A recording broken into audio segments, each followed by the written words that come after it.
Par une nuit glaciale, une petite fille pieds nus entre dans un magasin et demande des couches pour sauver son petit frère. Sans argent, elle regarde un inconnu et lui fait une promesse déchirante. « Je te jure que je te paierai quand je serai grande. » L'homme, un millionnaire solitaire, est profondément touché par cette scène improbable. Sans le savoir, il entame alors un voyage qui changera à jamais 3 vies, y compris la sienne. Si cette histoire vous a intéressé, n'oubliez pas de vous abonner à notre chaîne et de nous dire de quelle ville vous nous regardez. Nous continuerons. Par une nuit glaciale de décembre, les rues de Montmartre à Paris étaient désertes, balayées par un vent froid qui s'infiltrait jusqu'aux os. Les lumières des cafés fermés depuis longtemps ne réchauffaient plus l'atmosphère et les quelques passants pressèrent le pas, emmitouflés dans leurs manteaux épais. Dans ce quartier connu pour son charme bohème et ses artistes, l'hiver avait imposé son règne impitoyable. C'est dans cette nuit inhospitalière qu'une petite silhouette se faufilait entre les ruelles, ses pieds nus rougis par le froid, laissant de petites empreintes humides sur le pavé glacé. Léonie, une fillette de 8 ans aux yeux d'un bleu profond et aux cheveux châtains emmêlés, serrait contre elle un précieux fardeau. Son petit frère Louis, un nourrisson de 8 mois qui pleurait désespérément. La petite fille s'arrêta devant l'épicerie de nuit de Monsieur Fournier, le seul commerce encore ouvert à cette heure tardive. À travers la vitrine embuée, elle pouvait voir le vieil homme assis derrière sa caisse, feuilletant distraitement un journal.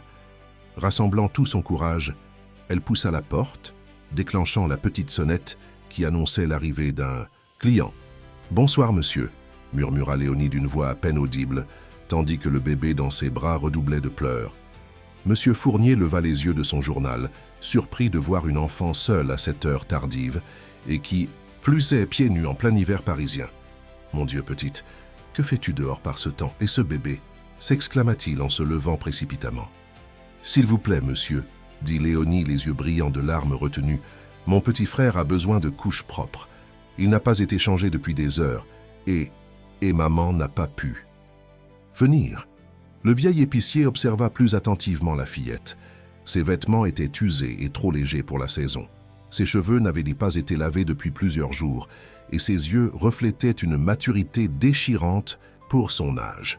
« Où habites-tu, ma petite ?»« Sous le pont de la rue Caulaincourt », répondit-elle simplement, comme si vivre sous un pont était la chose la plus normale du monde. « Maman dit que c'est temporaire, juste le temps qu'elle aille mieux. » Le cœur de Monsieur Fournier se serra. Il connaissait bien ces situations, trop fréquentes dans les quartiers populaires de Paris, même dans cette partie de Montmartre qui commençait à s'embourgeoiser.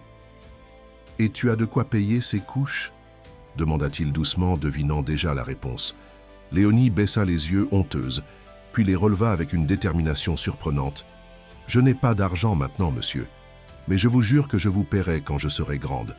Je n'oublierai jamais, c'est une promesse. » À cet instant précis, la porte de l'épicerie s'ouvrit à nouveau, laissant entrer un homme d'une 40aine d'années, élégamment vêtu d'un manteau en cachemire et d'une écharpe en soie. Mathieu Delacroix, propriétaire d'une chaîne de boutiques de luxe, venait simplement acheter un paquet de cigarettes pour tromper son insomnie chronique. Il s'arrêta net en découvrant la scène. Cet enfant, dépenaillé, tenant un bébé, qui pleurait à s'en déchirer les poumons, face au vieil épicier visiblement ému. Malgré lui, il tendit l'oreille. « Je vais voir ce que je peux faire, » disait l'épicier. « Mais tu ne peux pas retourner dehors avec ce petit dans cet état. »« Je dois rentrer avant que maman s'inquiète, » insista Léonie. « Elle a des moments difficiles quand elle s'inquiète trop. » Mathieu resta immobile, comme foudroyé par les paroles de cet enfant. Depuis 10 ans, depuis que Claire, son épouse, avait mis fin à ses jours après plusieurs fausses couches consécutives qu'il avait plongé dans une dépression insurmontable, il vivait retranché dans sa luxueuse maison des beaux quartiers, dirigeant ses affaires à distance, évitant tout contact humain véritable. Quelque chose dans le regard de cette petite fille, dans sa dignité malgré la misère, provoqua en lui un réveil brutal. Sans réfléchir, il s'avança. « Je vais prendre un paquet de couches, des lingettes pour bébé, du lait en poudre, des biscuits et quelques fruits, » déclara-t-il en sortant sa carte bancaire. « Et ajoutez aussi des chaussures pour enfants, la plus grande taille que vous ayez. » Léonie et Monsieur Fournier le regardèrent avec stupéfaction. « Monsieur, je ne vends pas de chaussures, » balbutia l'épicier. « Alors mettez-moi 2 paires de chaussettes épaisses, » répliqua Mathieu, avant de se tourner vers Léonie, Comment t'appelles-tu, petite ?»« Léonie, monsieur, » répondit-elle en serrant son frère un peu plus fort contre elle, méfiante devant cet inconnu bien habillé. « Et ce petit bonhomme ?»« C'est Louis, il a 8 mois. » Mathieu s'accroupit pour se mettre à la hauteur de l'enfant, observant le bébé qui, épuisé, commençait à s'apaiser. Ses joues creusées et son teint pâle témoignaient d'une malnutrition évidente. « Léonie, il fait beaucoup trop froid pour que vous retourniez sous ce pont ce soir. J'aimerais vous aider, toi, ton frère et ta maman. Je peux vous offrir une chambre d'hôtel pour cette nuit, un endroit chaud où ton petit frère pourra être changé et où vous pourrez tous dormir en sécurité. » La fillette hésita, ses grands yeux bleus scrutant le visage de cet homme à la recherche d'un signe de menace. Elle avait appris très tôt à se méfier des adultes, surtout des hommes. « Maman dit qu'il ne faut jamais faire confiance aux inconnus, » murmura-t-elle. « Ta maman a raison, » approuva Mathieu. « C'est très sage, mais regarde, Monsieur Fournier me connaît, » improvisa-t-il en se tournant vers l'épicier. « N'est-ce pas ?» Le vieil homme, saisissant la situation, acquiesça vigoureusement. « Oui, bien sûr, Monsieur Delacroix est un homme. »« C'est respectable, Léonie. Tu peux lui faire confiance. » La fillette semblait toujours hésitante. « Je dois demander à maman d'abord. »« Bien sûr, » approuva Mathieu. « Je vais vous raccompagner et nous parlerons à ta maman ensemble. D'accord ?» Après avoir payé les achats, Mathieu suivit Léonie dans les ruelles sombres de Montmartre. Il n'avait pas marché dans ces quartiers depuis des années, préférant l'isolement de sa voiture avec chauffeur. Le froid mordant lui rappelait combien il était privilégié, tandis que cet enfant affrontait les éléments pieds nus. Ils arrivèrent finalement sous le pont de la rue Caulaincourt. Dans un recoin abrité du vent, une jeune femme était assise sur un matelas de fortune, enroulée dans plusieurs couvertures, le regard fixe et absent. Quand elle aperçut Léonie accompagnée d'un inconnu, elle se redressa brusquement, l'air paniqué. « Léonie, qui est-ce? Qu'est-ce que tu as fait ?» s'écria-t-elle, sa voix trahissant une angoisse profonde. « C'est Monsieur Delacroix, maman. Il a acheté des couches pour Louis et il veut nous aider. Sophie Moreau, à peine 28. » En mais au visage déjà marqué par les épreuves, dévisagea l'homme avec méfiance. Ses yeux, identiques à ceux de sa fille, reflétaient une peur viscérale mêlée de fierté blessée. « Nous n'avons pas besoin de charité, monsieur, » lança-t-elle avec une dignité déchirante, tout en tendant les bras pour prendre le bébé que lui confiait Léonie. Mathieu resta à distance respectueuse, comprenant instinctivement que cette femme avait été profondément blessée par la vie et par les hommes en particulier. « Ce n'est pas de la charité, madame, mais de l'humanité, » répondit-il doucement. « Votre fils a besoin d'un endroit chaud. Cette nuit, et vous aussi. Je vous propose simplement une chambre d'hôtel pour quelques jours, le temps de trouver une solution plus durable. » Sophie serra les lèvres, déchirée entre sa méfiance et les besoins criants de ses enfants. Louis gémissait faiblement dans ses bras, épuisé et frigorifié. « Pourquoi feriez-vous cela? Qu'attendez-vous en retour ?» demanda-t-elle avec amertume. La question frappa Mathieu de plein fouet. Pourquoi, en effet? Lui qui avait passé une décennie à éviter toute implication émotionnelle, pourquoi s'intéressait-il soudain au sort de cette famille? « Que je n'attends rien, » répondit-il sincèrement. « Peut-être juste me sentir utile pour une fois. » Sophie observa longuement cet homme élégant qui semblait étrangement vulnérable, malgré son apparence soignée. Puis elle regarda ses enfants, Léonie si courageuse et responsable malgré son jeune âge, et Louis si fragile et dépendant. « D'accord, » murmura-t-elle finalement, « juste pour cette nuit. » Ce qu'elle ignorait, ce que tous ignoraient à ce moment précis sous le pont glacial de la rue Caulaincourt, c'est que cette décision allait transformer leurs vies à jamais, tissant entre eux des liens que ni la peur, ni les préjugés, ni même le temps ne pourraient défaire. L'hôtel où Mathieu les conduisit n'était pas un palace, mais un établissement discret et confortable du 18e arrondissement. Il avait délibérément choisi un lieu modeste pour ne pas effrayer davantage Sophie avec un luxe auquel elle n'était plus habituée. Dans la chambre spacieuse avec sa salle de bain attenante, la jeune femme resta d'abord figée sur le seuil, comme si franchir cette porte signifiait accepter une dépendance qu'elle redoutait. « Je reviendrai demain matin pour voir comment vous... »« Allez !» annonça Mathieu en lui tendant une carte avec son numéro de téléphone. « Voici pour les repas et les nécessités, » ajouta-t-il en posant discrètement quelques billets sur la commode. Sophie ne répondit pas, ses yeux alternant entre l'argent et cet homme dont elle ne comprenait pas les motivations. Seule Léonie eut la présence d'esprit de murmurer un merci timide avant que Mathieu ne prenne congé. Cette nuit-là, dans son appartement du 16e arrondissement avec vue sur la tour Eiffel, Mathieu ne trouva pas le sommeil. Il revoyait sans cesse les yeux bleus de Léonie, si semblables à ceux qu'aurait pu avoir l'enfant que Claire et lui avaient tant espéré. Il repensait à Sophie, cette jeune femme brisée mais digne, et au petit Louis, innocent et vulnérable.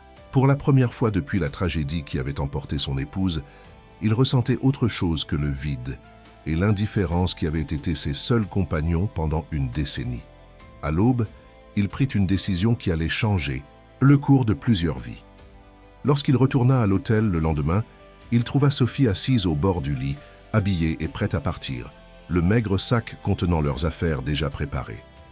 Louis, propre et nourri, dormait paisiblement, tandis que Léonie feuilletait avec émerveillement le magazine laissé sur la table de chevet.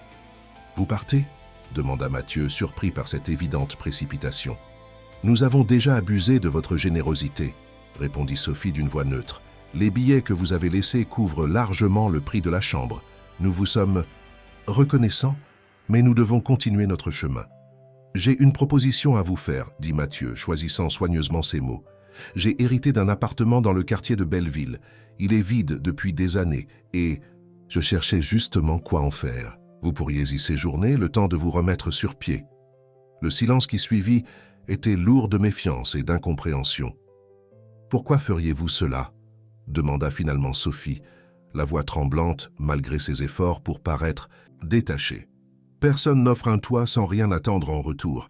J'ai appris cette leçon de la manière la plus dure qui soit. » Mathieu comprit alors que derrière la façade de cette femme se cachaient des blessures profondes. « Je comprends votre méfiance, Madame Moreau, vraiment. Mais parfois, les gens agissent simplement parce qu'ils le peuvent et parce que c'est juste. »« Maman, » intervint doucement Léonie, « peut-être que Monsieur Delacroix est comme les anges dont tu me parlais avant, ceux qui apparaissent quand on a perdu tout espoir. » Sophie regarda sa fille avec stupéfaction. Ces histoires d'anges gardiens, elle les lui racontait à l'époque où elle croyait encore que la vie pouvait être juste avant que Vincent, le père de Louis, ne transforme leur existence en cauchemar avec ses accès de violence alimentés par l'alcool. « Les anges n'existent pas, Léonie, » murmura-t-elle amèrement. « Je te racontais ces histoires pour que tu t'endormes, rien de plus. Peut-être n'existe-t-il pas d'anges au sens littéral, » intervint doucement Mathieu, « mais il reste des personnes qui veulent faire le bien sans arrière-pensée.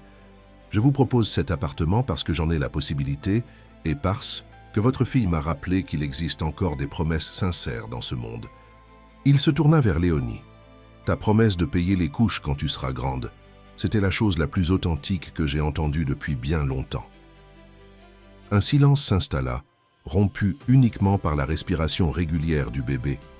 Endormie, Sophie luttait visiblement contre elle-même, contre sa peur, contre des années de conditionnement à se méfier des hommes en particulier.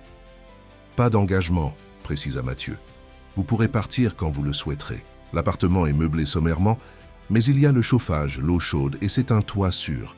Je vous propose également de financer un suivi médical pour votre fils et pour vous, si vous l'acceptez. Et peut-être une école pour Léonie. » À la mention de l'école, les yeux de la fillette s'illuminèrent.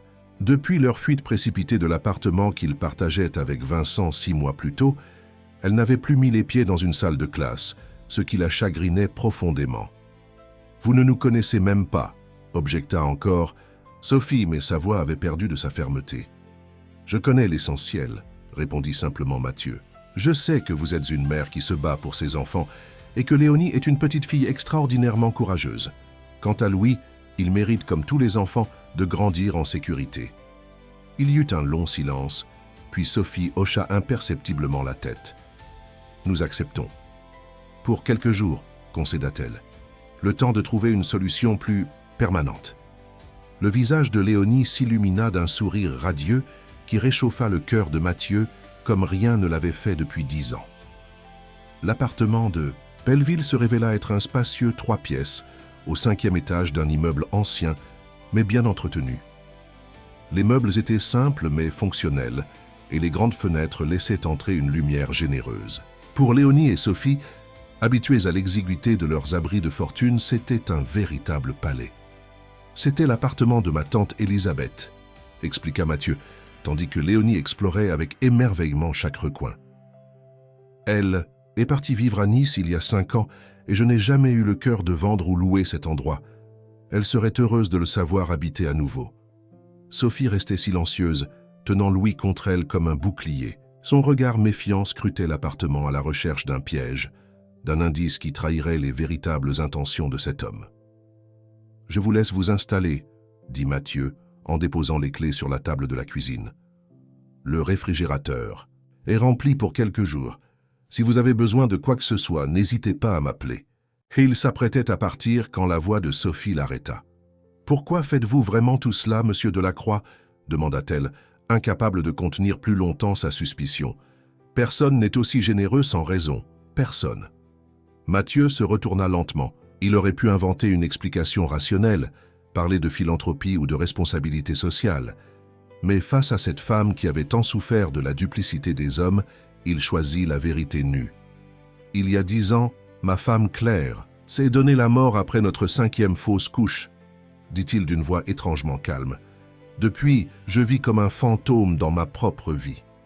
Hier soir, quand j'ai vu Léonie entrer dans cette épicerie avec son petit frère dans les bras, quelque chose s'est réveillé en moi. Je ne cherche pas à remplacer la famille que je n'ai pas eue, Madame Moreau. Je cherche simplement à me sentir vivant à nouveau, en faisant quelque chose qui ait du sens. » Le visage de Sophie se décomposa, sa méfiance cédant momentanément la place à une compassion inattendue. « Je suis désolé pour votre femme, » murmura-t-elle. « Et moi pour tout ce que vous avez traversé, » répondit simplement Mathieu. « Reposez-vous maintenant, nous reparlerons demain si vous le voulez bien. » Les jours qui suivirent établirent une routine précaire. Mathieu passait chaque matin avant d'aller au bureau et chaque soir en rentrant. Il apportait des provisions, des vêtements pour les enfants, des livres pour Léonie dont il avait découvert la passion pour la lecture. Sophie maintenait une distance prudente, acceptant son aide matérielle, tout en rejetant fermement toute tentative de créer un lien plus personnel. Une semaine après leur installation, Mathieu arriva avec une proposition qui allait changer. « Que la donne ?» J'ai pris rendez-vous avec le docteur Leclerc, une psychiatre spécialisée dans les traumatismes, annonça-t-il à Sophie pendant que Léonie jouait avec Louis dans la pièce voisine. Elle pourrait vous aider à surmonter ce que vous avez vécu. Le visage de Sophie se ferma instantanément. « Je n'ai pas besoin qu'on fouille dans ma tête, » répliqua-t-elle sèchement. « Je vais bien. Les cauchemars qui vous réveillent chaque nuit racontent une autre histoire, » répondit doucement Mathieu, faisant référence aux cris qui résonnèrent parfois dans l'appartement aux petites heures du matin. Et Léonie mérite une mère qui puisse être pleinement présente, pour elle, pas seulement physiquement. La mention de sa fille toucha Sophie au cœur. Elle savait que Léonie avait dû grandir trop vite, assumant des responsabilités bien au-delà de son âge. Et elle savait aussi que ses propres absences, ces moments où elle se dissociait complètement de la réalité, terrifiaient sa fille. « Je ne peux pas payer un psychiatre, » murmura-t-elle, cherchant une échappatoire. « Je m'en occupe, » répondit simplement Mathieu. « Considérez cela comme un investissement dans l'avenir de vos enfants. » Devant le regard buté de Sophie, il ajouta « Je vous demande juste d'y aller une fois. Si vous ne voulez pas continuer après, je respecterai votre décision. » Ce premier rendez-vous fut le début d'un long chemin vers la guérison. Le docteur Leclerc diagnostiqua chez Sophie un trouble de stress post-traumatique sévère. Résultat, de 3 années de violence conjugale aux mains de Vincent, le père de Louis. Avec une médication adaptée et des séances régulières, Sophie commença lentement à retrouver un équilibre. Parallèlement, Léonie fut inscrite à l'école du quartier, où elle rattrapa rapidement son retard grâce à une intelligence vive et une soif d'apprendre qui impressionnèrent ses enseignants. Quant à Louis, un pédiatre confirmait sa bonne santé à chaque visite, soulignant les progrès remarquables du nourrisson autrefois mal nourri. Un soir, alors que Mathieu s'apprêtait à partir après sa visite quotidienne, Sophie l'invita, pour la première fois, à rester dîner. C'était un geste simple, mais qui symbolisait un tournant dans leur relation. Autour de la table, devant un modeste ragoût préparé par Sophie, une étrange sensation de normalité s'installa, comme si ces 4 êtres blessés par la vie commençaient enfin à former quelque chose qui ressemblait presque à une famille. Mais derrière cette apparente sérénité, Sophie restait hantée par la peur que Vincent les retrouve un jour. Cette crainte, elle, ne l'avait partagée ni avec Mathieu, ni même avec le docteur Leclerc. C'était son fardeau, son secret, la raison pour laquelle, malgré tous les progrès accomplis, elle gardait toujours un sac prêt avec l'essentiel, cachant sous son matelas les quelques économies qu'elle avait pu mettre de côté grâce aux petits travaux de couture qu'elle réalisait pour les voisins.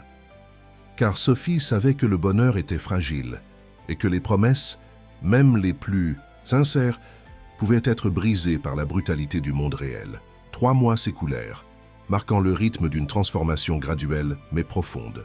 L'hiver parisien cédait lentement la place aux premières douceurs du printemps, et comme la nature qui s'éveillait, Sophie commençait à sortir de la longue hibernation émotionnelle dans laquelle la violence de Vincent l'avait plongée. Les séances avec le docteur Leclerc portèrent leurs fruits. La psychiatre avait su créer un espace de confiance où Sophie pouvait enfin exprimer la terreur, la honte et la culpabilité qui l'avaient rongée pendant des années. La médication stabilisait ses humeurs, atténuant les crises d'angoisse qui la paralysaient auparavant. « Je commence à me reconnaître dans le miroir », confia-t-elle un jour à Mathieu, alors qu'ils surveillaient ensemble Léonie et Louis dans le petit parc de Belleville. « C'est étrange, je ne savais même pas que j'avais disparu. » Mathieu l'observa discrètement. Son visage avait perdu cette tension permanente qui le crispait autrefois. Ses cheveux châtains, qu'elle avait coupés court pendant sa fuite pour se rendre méconnaissable, commençaient à repousser, encadrant son visage de boucles douces qui adoucissaient ses traits. Mais surtout, ses yeux avaient changé. Cette peur animale qui y rôdait constamment s'était atténuée, laissant place à une lueur plus sereine. « Vous n'avez jamais disparu », répondit-il doucement. « Vous vous êtes juste mise en veille pour survivre. » Sophie lui adressa un sourire fragile, le genre de sourire qui n'atteignait pas encore tout à fait ses yeux, mais qui témoignait d'un effort sincère. Le docteur Leclerc dit quelque chose de similaire. Elle parle de mécanismes de défense, de dissociation nécessaires à la survie. C'est une femme sage. Oui, mais...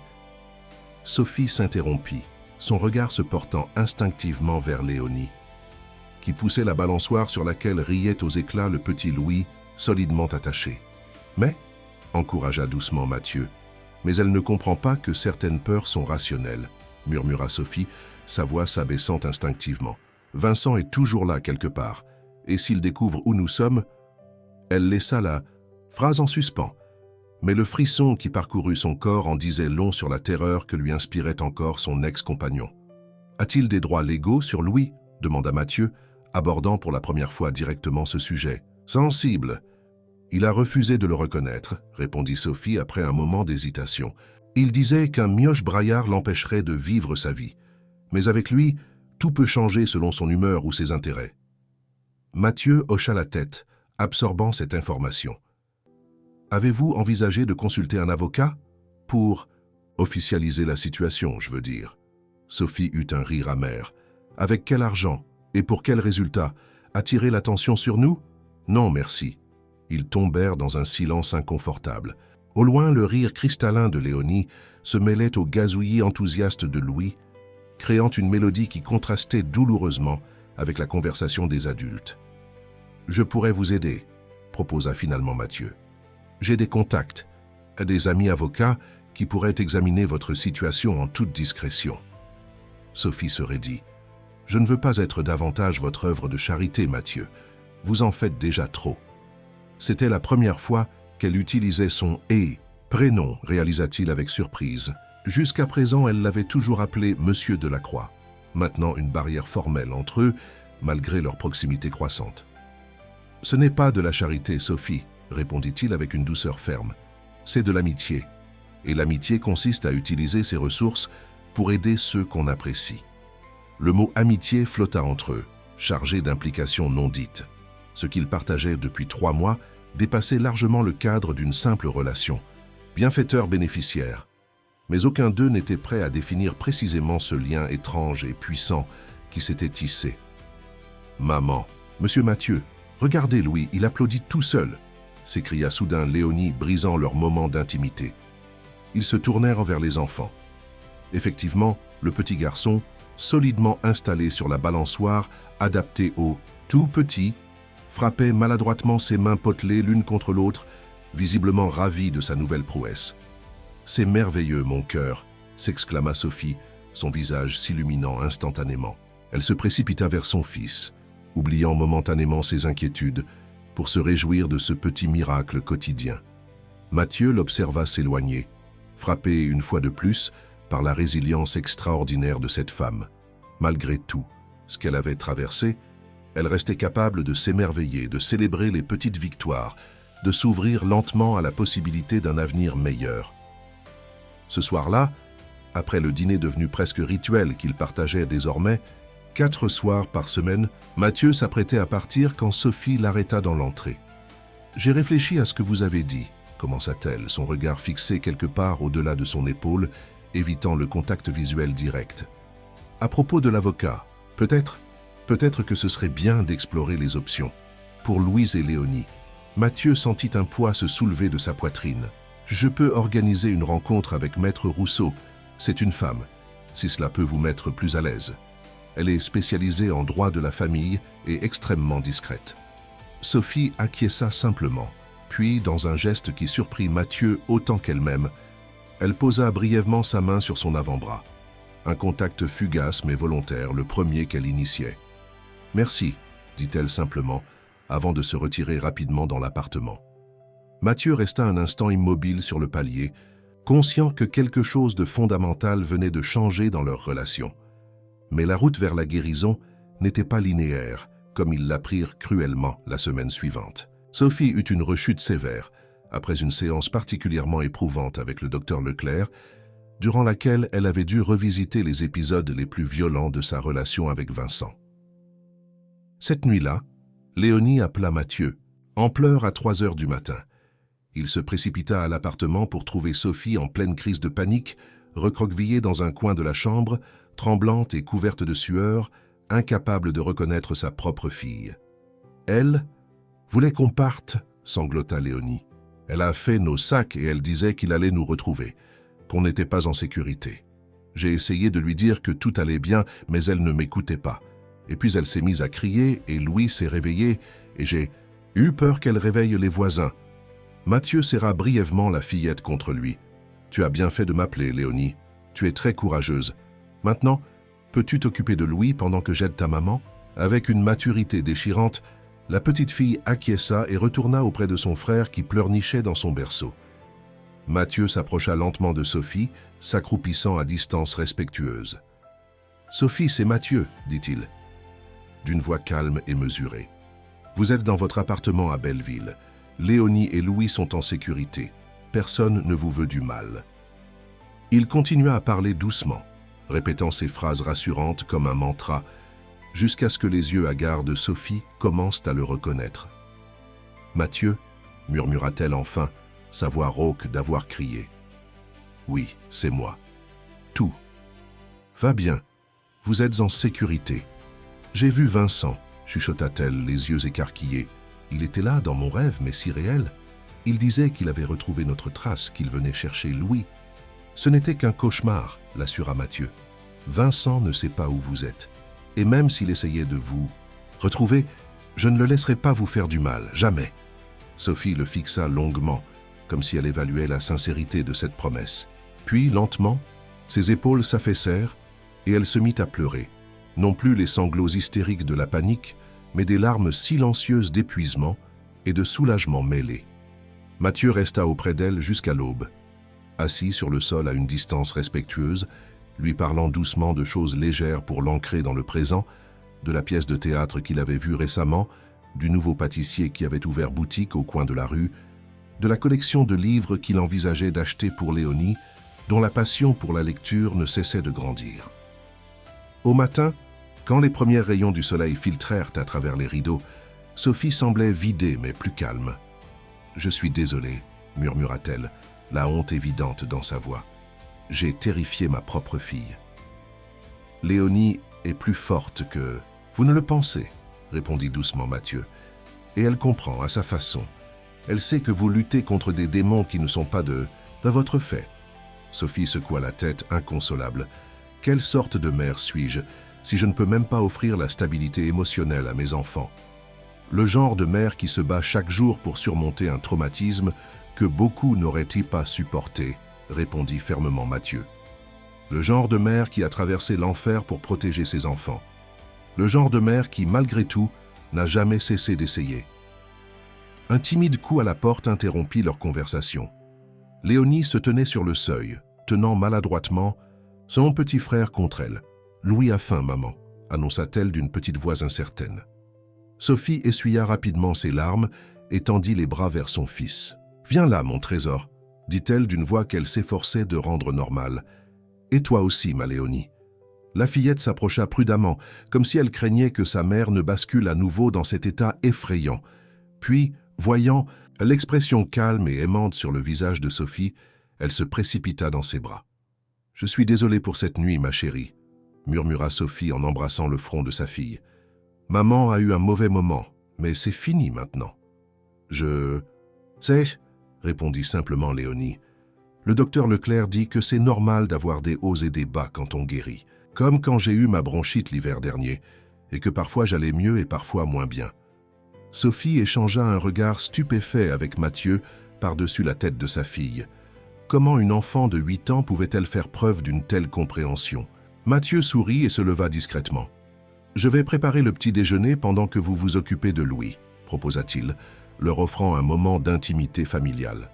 Dans la cuisine, tout en préparant des tartines et du chocolat, chaud, il réfléchissait à la fragilité et à la force de cette petite famille qu'il avait prise sous son aile.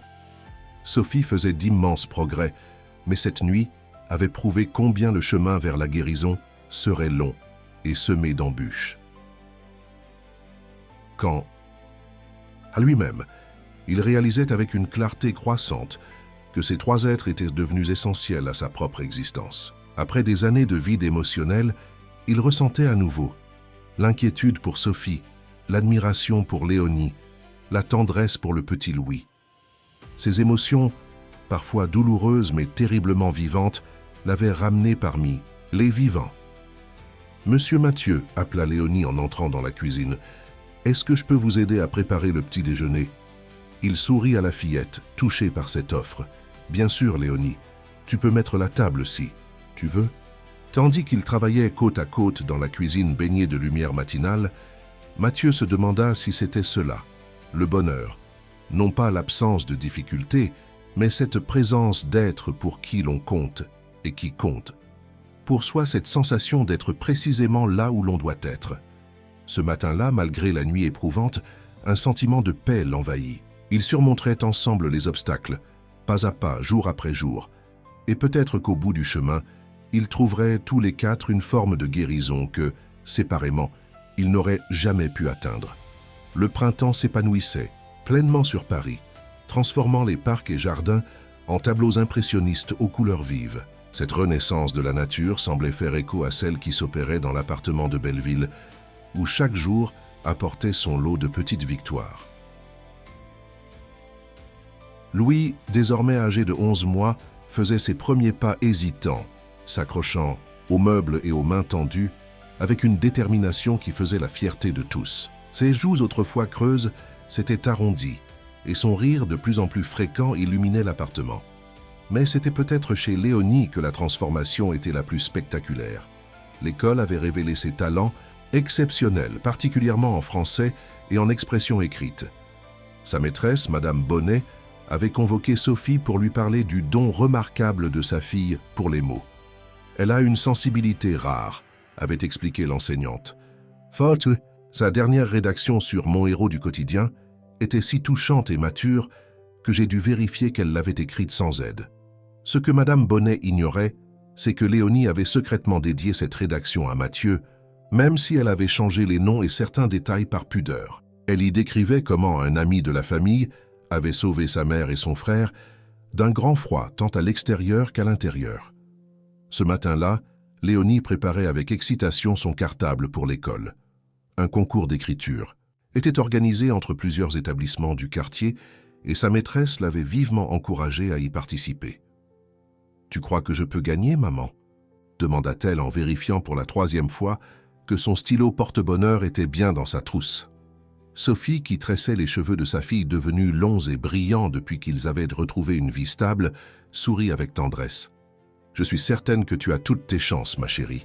Tu as un vrai talent. » « C'est ce que dit aussi Monsieur Mathieu, » répondit Léonie avec un sourire radieux. « Il dit que les mots sont comme des ponts entre les personnes et que certains savent construire des ponts plus beaux et plus solides que d'autres. » Sophie sentit une vague d'émotion la submerger. Ces derniers mois, Mathieu était devenu bien plus qu'un bienfaiteur pour eux. Il était devenu... quoi, exactement? Un ami, un confident, un pilier. Tous ces mots semblaient à la fois justes et insuffisants pour décrire la place qu'il avait prise dans leur vie. « Il a raison », murmura-t-elle, terminant la tresse de Léonie avec un petit ruban bleu assorti à sa robe. « Et toi, tu es une bâtisseuse de ponts exceptionnels. » La sonnette de l'appartement retentit, provoquant un cri de joie de Léonie qui se précipita pour ouvrir, sachant parfaitement qui se tenait derrière la porte. « Monsieur Mathieu !» s'exclama-t-elle en se jetant dans les bras de l'homme qui entrait, une boîte de viennoiserie à la main comme chaque matin. « Bonjour, petite lionne !» répondit-il en utilisant ce surnom affectueux inspiré par la crinière dorée de la fillette et par son courage. « Prête pour le grand concours ? » ?»« Oui, j'ai même rêvé de mon histoire cette nuit. »« Alors c'est un excellent signe, » affirma-t-il sérieusement, avant de saluer Sophie d'un sourire chaleureux. Ces petits déjeuners partagés étaient devenus un rituel précieux. Mathieu arrivait tôt, apportant des croissants et des pains au chocolat encore chauds de la boulangerie du coin. Ils mangeaient ensemble, discutant des projets de la journée, avant que Mathieu n'emmène Léonie à l'école sur son chemin vers le bureau. Ce matin-là, cependant, Sophie remarqua immédiatement que quelque chose préoccupait Mathieu. Derrière, son sourire habituel, une tension inhabituelle crispait les traits de son visage. « Tout va bien ?» demanda-t-elle doucement pendant que Léonie s'affairait à nourrir Louis, installé dans sa chaise haute. Mathieu hésita, jetant un regard furtif vers les enfants. « Nous en parlerons plus tard, » murmura-t-il. « Rien d'urgent. » Mais Sophie connaissait désormais suffisamment cet homme pour savoir qu'il minimisait souvent les problèmes pour la protéger. Son cœur se serra d'appréhension. La journée, lui, parut interminable. Après avoir déposé Louis chez la nounou du quartier, une grand-mère bienveillante qui gardait quelques enfants dans son appartement, elle se rendit à son cours de remise à niveau professionnel. Depuis un mois, sur les conseils du docteur Leclerc et avec le soutien financier discret de Mathieu, elle suivait une formation de secrétaire médicale. Retrouver le chemin des études après tant d'années d'interruption était intimidant, mais aussi incroyablement valorisant. Pourtant, ce jour-là, elle eut du mal à se concentrer. L'inquiétude concernant Mathieu persistant comme un bourdonnement de fond. Que pouvait-il bien vouloir lui dire? S'était-il lassé de les aider? Avait-il des problèmes personnels? Ou pire, Vincent avait-il refait surface? À 17 heures, elle récupéra Louis puis Léonie qui sortait rayonnante de son concours d'écriture. « J'ai écrit l'histoire d'une petite fille qui trouve une étoile tombée du ciel et qui la garde au chaud jusqu'à ce qu'elle puisse remonter, » expliqua-t-elle avec enthousiasme. Mais en fait, ce n'est pas vraiment une étoile, c'est un petit être de lumière qui avait perdu espoir et qui retrouve sa brillance grâce à l'amour de la petite fille. Sophie sourit, touchée par la métaphore à peine voilée. « C'est une très belle histoire, ma chérie. Quand saurons-nous les résultats? » « Dans une semaine. Madame Bonnet dit que tous les textes seront lus par un vrai écrivain qui choisira les gagnants. » En rentrant à l'appartement, ils trouvèrent Mathieu qui les attendait sur le palier. Une expression grave sur le visage qui confirma les craintes de Sophie. « Léonie, peux-tu t'occuper de Louis un moment ?»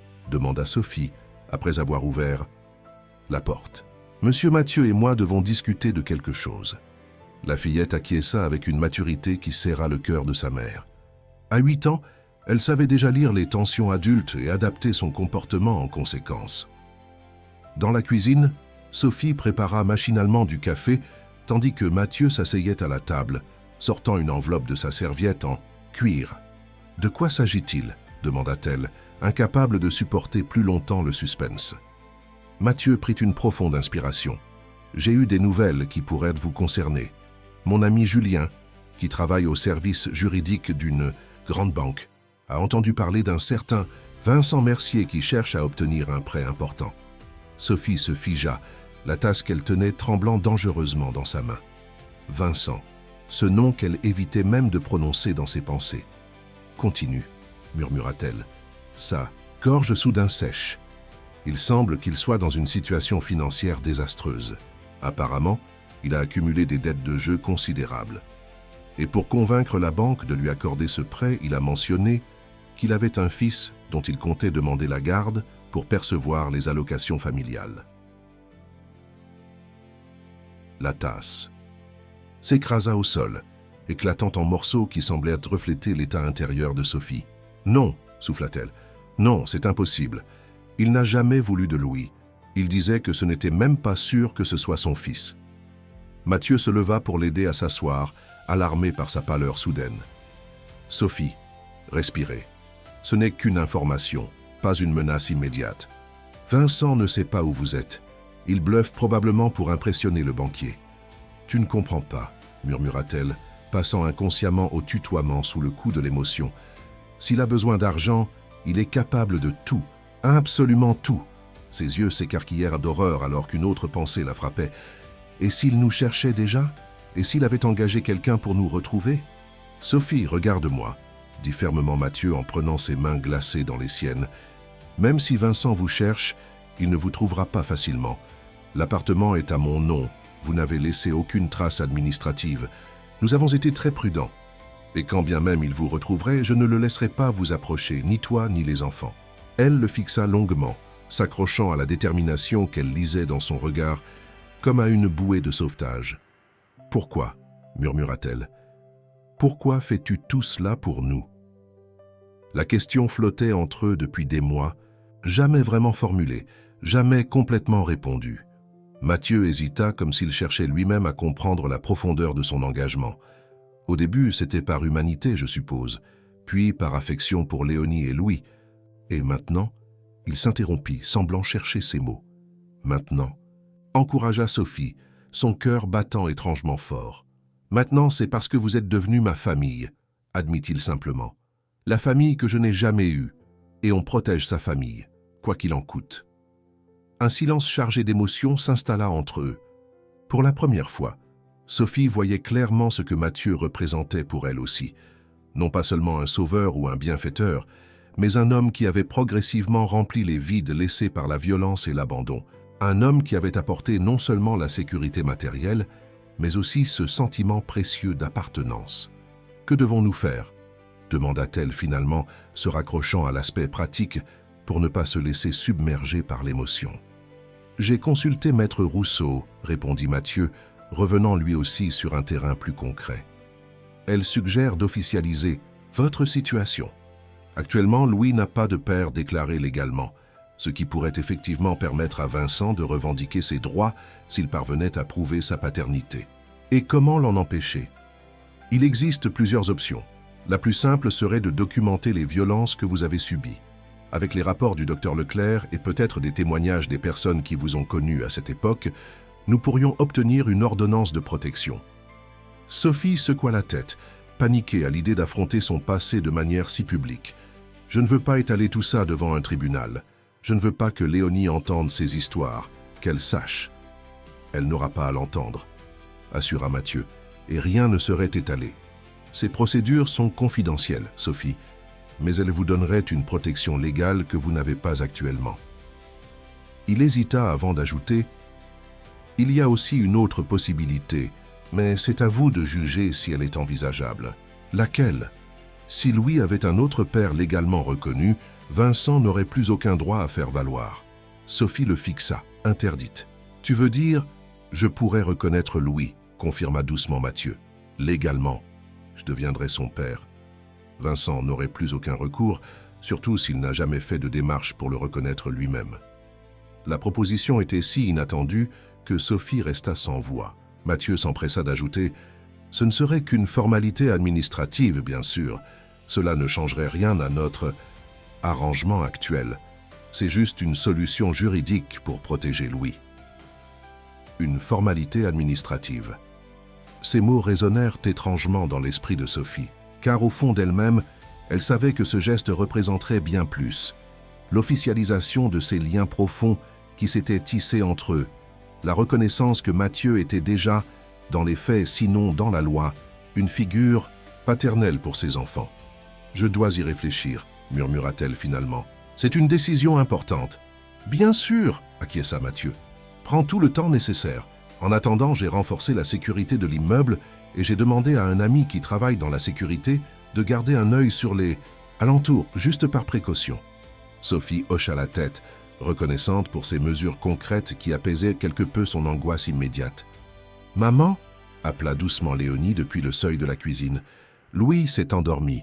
« Est-ce que tout va bien ?» Sophie força un sourire rassurant. « Oui, ma chérie. Monsieur Mathieu et moi discutions juste de questions d'adultes ennuyeuses. » La fillette les observa tour à tour, son regard perspicace semblant lire au-delà de leurs expressions. Composée. Puis, avec une sagesse qui dépassait largement son âge, elle déclara « Vous savez, quand j'ai peur dans mon lit la nuit, je me rappelle ce que tu me dis toujours, maman. Tant qu'on est ensemble, on peut surmonter n'importe quoi. » Sur ces mots, elle s'approcha et prit la main de sa mère dans sa petite paume. Puis, après une légère hésitation, saisit également celle de Mathieu, formant un pont entre les deux adultes. « Ensemble » répéta-t-elle, avec une conviction « tranquille ».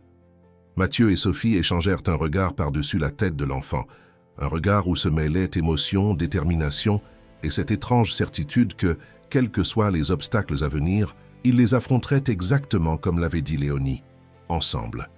Le mois de mai s'écoulait paisiblement, apportant ces journées de plus en plus longues et chaudes. Dans l'appartement de Belleville, la vie avait retrouvé une apparente normalité malgré l'épée de Damoclès que représentait la menace potentielle de Vincent.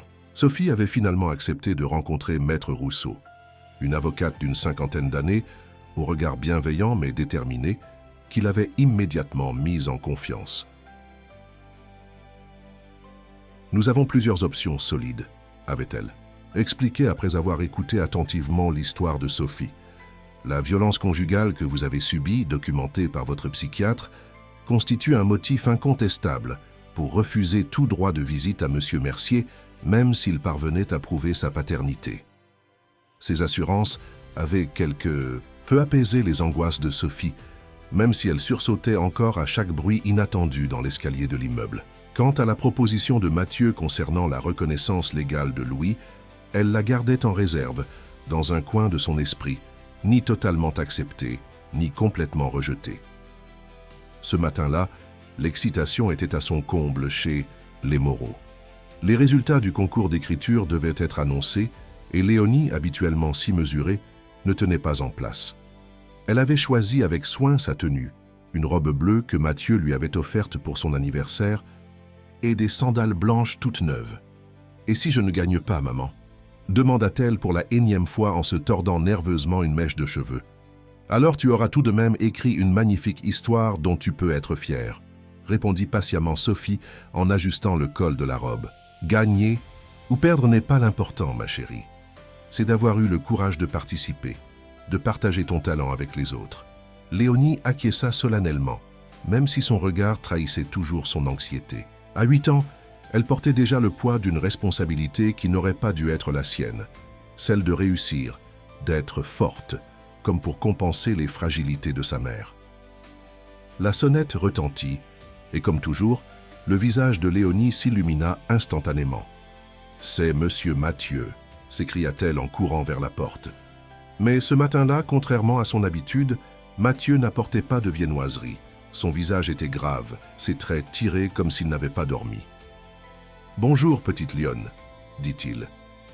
Néanmoins avec chaleur, en se penchant pour embrasser Léonie sur le front. « Prête pour le grand jour ?»« Oui, mais j'ai un peu peur, » admit-elle, en glissant sa petite main dans celle, beaucoup plus grande, de Mathieu. « C'est normal d'avoir peur, ça prouve que quelque chose compte vraiment pour toi. » Sophie, qui observait cette scène depuis le couloir, fut frappée une fois de plus par la complicité naturelle qui s'était tissée entre sa fille et cet homme. Mathieu savait toujours trouver les mots justes, ceux qui rassuraient sans banaliser, qui encourageaient sans mettre de pression. Il était devenu, sans même qu'elle s'en rende compte, une présence paternelle stable dans la vie de ses enfants, Tout va bien ?» demanda-t-elle lorsque Léonie fut retournée dans sa chambre pour chercher son cartable. Mathieu hésita, jetant un regard vers le couloir pour s'assurer que la fillette était hors de portée de voix. « Pas vraiment », admit-il à voix basse. « J'ai reçu des nouvelles préoccupantes. Mais ça peut attendre après l'école. C'est le grand jour de Léonie. Ne gâchons pas ça. » Sophie sentit son estomac se nouer. Elle connaissait ce ton, cette façon qu'avait Mathieu de minimiser les problèmes pour la protéger. « C'est Vincent ?» murmura-t-elle, sa plus grande crainte prenant immédiatement forme dans son esprit. Mathieu hésita, puis acquiesça brièvement. « On en parlera plus tard, je te promets. Pour l'instant, concentrons-nous sur Léonie. » La matinée se déroula dans une atmosphère étrange, où l'excitation de Léonie contrastait avec l'anxiété croissante de sa mère. Sophie déposa Louis chez sa nounou comme d'habitude, puis se rendit à son cours de formation. Mais elle fut incapable de se concentrer, l'esprit obnubilé par les possibles menaces que Mathieu lui révélerait plus tard. À midi, alors qu'elle consultait machinalement son téléphone pendant la pause déjeuner, elle vit un message de l'école de Léonie. Le cœur battant, elle l'ouvrit, s'attendant presque à une mauvaise nouvelle concernant sa fille. Au lieu de cela, le message la fit sourire pour la première fois de la journée. « Nous sommes heureux de vous annoncer que Léonie Moreau a remporté le premier prix du concours d'écriture inter-école. La cérémonie de remise des prix aura lieu demain à 16h à la mairie du 20e arrondissement. Félicitations. » Les yeux embués de larmes de fierté, Sophie s'empressa de transférer le message à Mathieu, ajoutant simplement « Notre petite Chalion a gagné. » Sa réponse fut immédiate. « Je n'en ai jamais douté. On fête ça ce soir. » Ce bref échange, si normal, si chaleureux, apaisa momentanément les angoisses de Sophie. Quelles que soient les nouvelles que Mathieu avait à lui annoncer, elle pouvait attendre encore quelques heures. Pour l'instant, elle voulait simplement savourer cette victoire, ce petit bonheur arraché à une vie qui ne les avait pas épargnés. L'après-midi lui parut interminable. Quand enfin elle récupéra Louis puis Léonie à la sortie de l'école, elle eut du mal à contenir son émotion en voyant le certificat de victoire que sa fille brandissait fièrement. « Madame Bonnet dit que mon histoire était la plus originale et la plus touchante. » s'exclama Léonie, les yeux brillants d'excitation. « Et devine quoi? Elle sera publiée dans le journal de l'arrondissement et je vais recevoir mon prix des mains d'un vrai écrivain demain. »« Je suis tellement fière de toi, ma chérie, » répondit Sophie en serrant sa fille contre elle. « Tellement, tellement fière. » De retour à l'appartement, elles trouvèrent Mathieu qui les attendait avec un énorme bouquet de fleurs pour Léonie et un gâteau sur lequel il avait fait inscrire « Félicitations à notre écrivaine préférée ». Le visage de la fillette s'illumina d'une joie si pure, si complète, que pendant un instant, tous les soucis du monde adulte semblèrent s'effacer. Ils fêtèrent la victoire de Léonie comme elle le méritait, la laissant raconter en détail les réactions de ses camarades et de sa maîtresse, l'encourageant à lire à haute voix l'histoire qui lui avait valu cette reconnaissance. Sophie fut émue aux larmes en l'écoutant. Ce conte sur une étoile tombée du ciel était si évidemment une métaphore de leur propre histoire, racontée avec une sensibilité et une profondeur stupéfiantes pour une enfant de 8 ans. Ce n'est qu'après que Léonie fut couchée, épuisée par tant d'émotions, et que Louis dormait paisiblement dans son berceau, que Mathieu et Sophie s'installèrent dans le salon pour la conversation qu'ils avaient repoussée toute la journée. « Alors » demanda Sophie sans préambule, préférant affronter directement ses peurs plutôt que de prolonger l'incertitude. Mathieu prit une profonde inspiration. « J'ai reçu un appel de mon contact à la banque hier soir. Vincent Mercier a obtenu son prêt contre toute attente. » Sophie fronça les sourcils, perplexe. « Comment est-ce possible? Tu m'avais dit qu'il était criblé de dettes. » C'est le « et » cas, mais il semble qu'il ait présenté des garanties inattendues, des documents prouvant qu'il est le père biologique de Louis et une demande officielle de garde qu'il s'apprête à déposer. Le sang de Sophie se glaça dans ses veines. « Des documents? Quels documents? Il n'a jamais reconnu Louis. » « Des résultats de tests ADN, expliqua gravement Mathieu.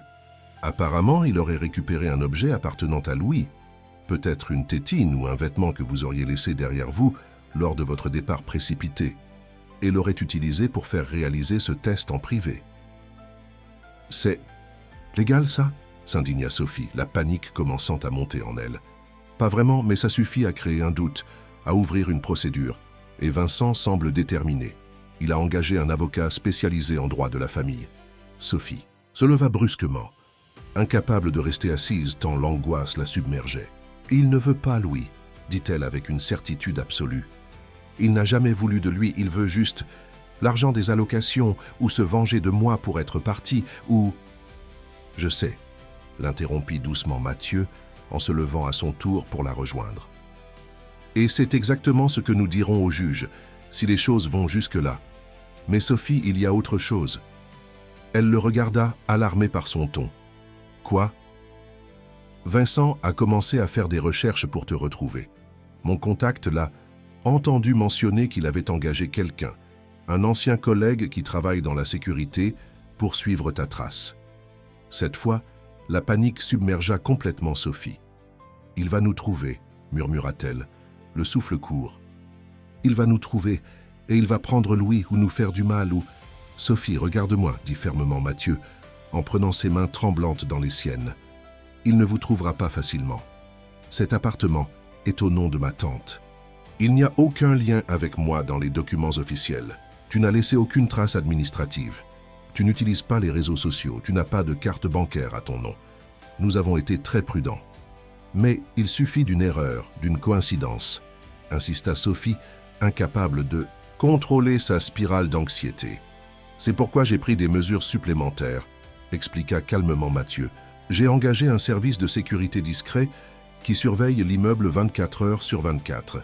J'ai également parlé à Maître Rousseau, qui a déjà préparé une demande d'ordonnance de protection basée sur les violences que tu as subies. Ces précautions concrètes apaisèrent légèrement Sophie, mais pas suffisamment pour dissiper sa terreur. Elle connaissait Vincent, sa ténacité, sa capacité à manipuler le système, sa rage quand il se sentait défié. « Il y a aussi l'autre option », rappela doucement Mathieu. « Si je reconnais légalement Louis, cela compliquerait considérablement la démarche de Vincent, voire la rendrait impossible. » Sophie le fixa longuement, pesant cette proposition qui semblait de plus en plus être leur meilleure protection. « Tu es sûr de vouloir faire ça ?» demanda-t-elle finalement. « C'est un engagement majeur, Mathieu. Légalement, tu deviendrais le père de Louis pour toujours. » Il soutint son regard sans hésitation. « Je n'ai jamais été plus sûr de quoi que ce soit dans ma vie, Sophie. Ces derniers mois, avec vous trois, ont été les plus significatifs, que j'ai vécu depuis toujours, en fait. Louis est déjà comme un fils pour moi.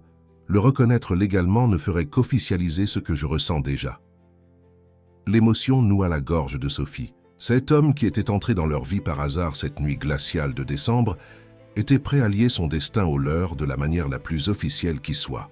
« D'accord, » murmura-t-elle finalement. « Faisons-le. » Le soulagement qui se peignit sur le visage de Mathieu était si sincère, si profond, qu'il balaya les derniers doutes de Sophie.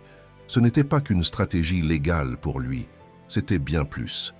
Ils fixèrent les détails pratiques. Maître Rousseau s'occuperait des démarches dès le lendemain, leur évitant d'avoir à se présenter en personne à la mairie.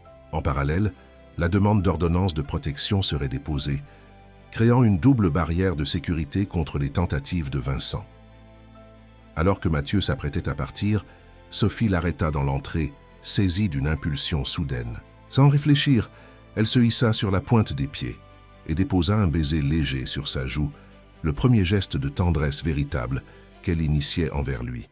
« Merci », dit-elle simplement. « Pour tout. » Mathieu la regarda avec une intensité qui la fit rougir. « Il n'y a pas de quoi me remercier, Sophie. Je fais ça autant pour moi que pour vous. Vous êtes ma famille maintenant. » Ces mots résonnèrent longtemps dans l'esprit de Sophie après son départ.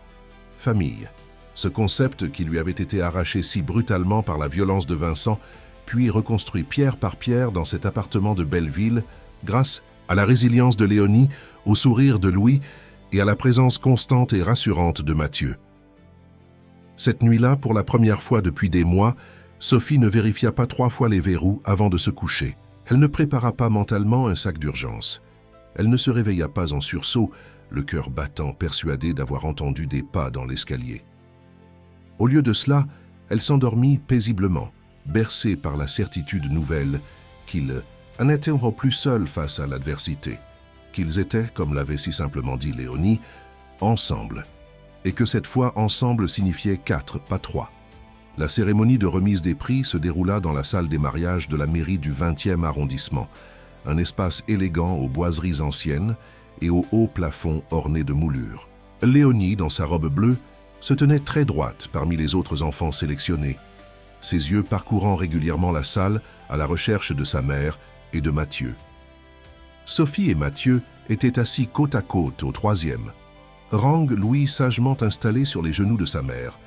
Le petit garçon, désormais âgé d'1 an, observait avec curiosité les lumières et la foule gazouillant joyeusement par moments. « Elle est si belle !»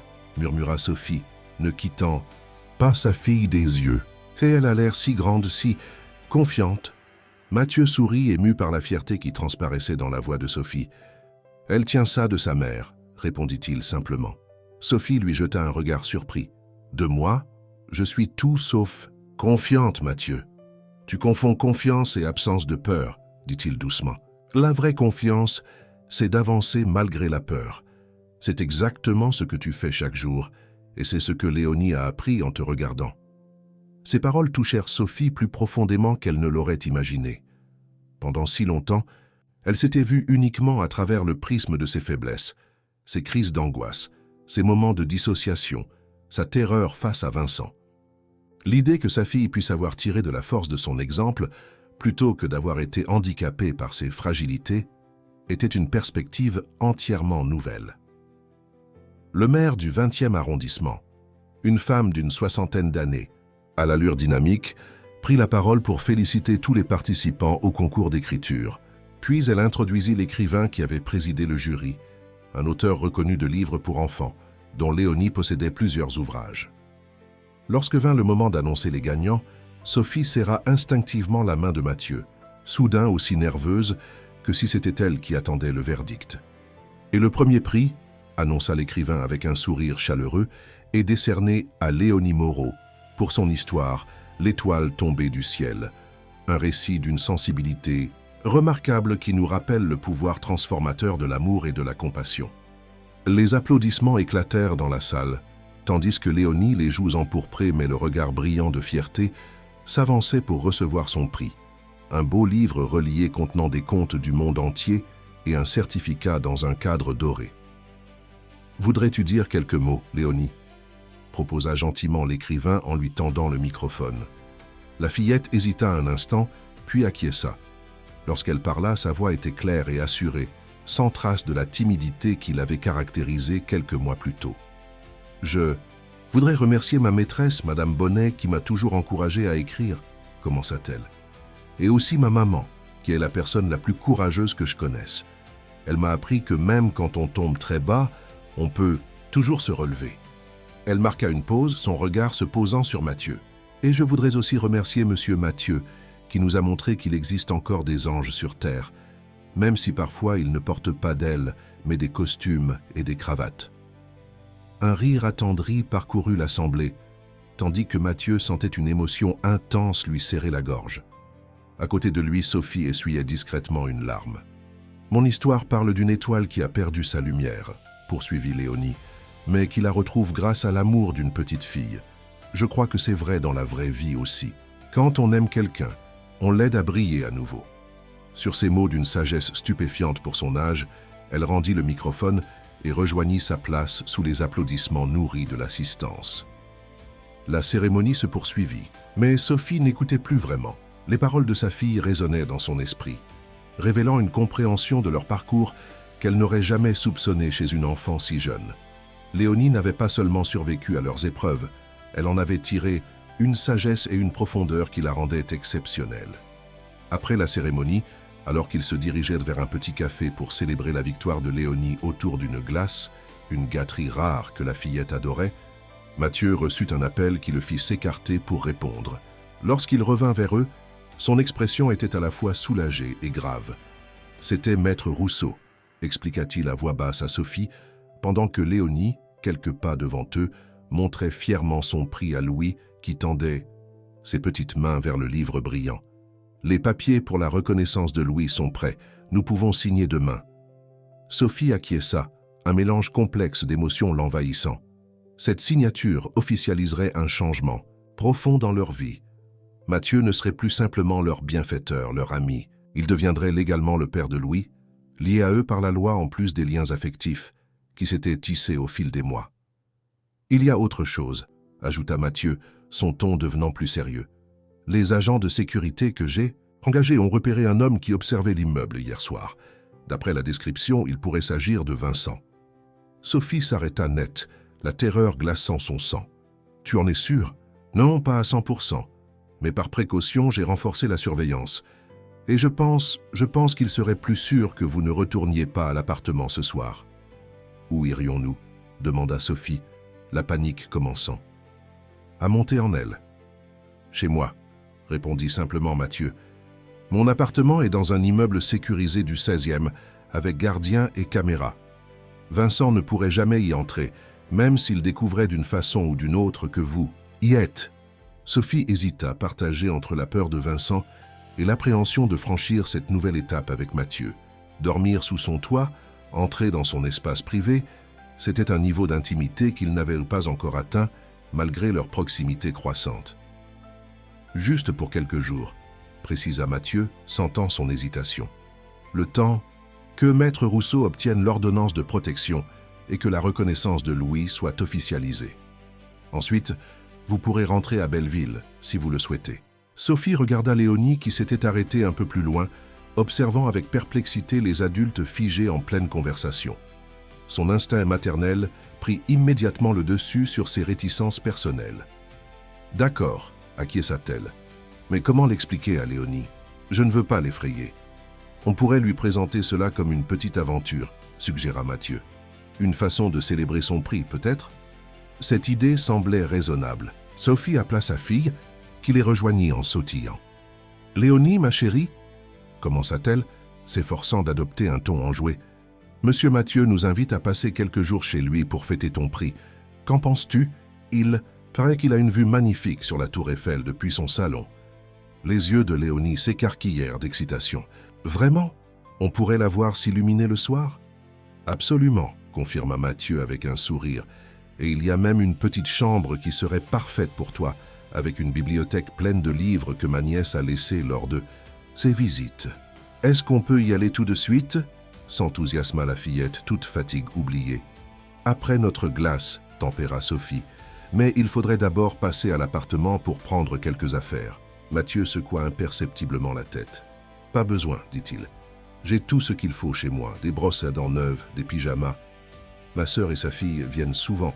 L'appartement est équipé pour accueillir des invités.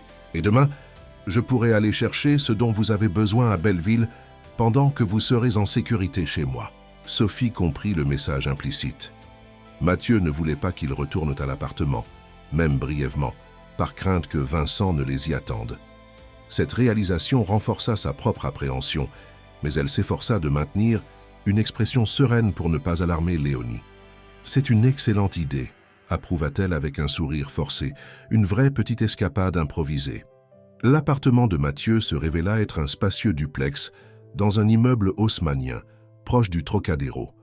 Contrairement à ce que Sophie avait imaginé, un lieu froid et impersonnel, à l'image de la solitude dans laquelle Mathieu avait vécu pendant des années, l'espace était chaleureux, avec de hauts plafonds, des murs couverts de bibliothèques et effectivement une vue imprenable sur la tour Eiffel depuis la terrasse.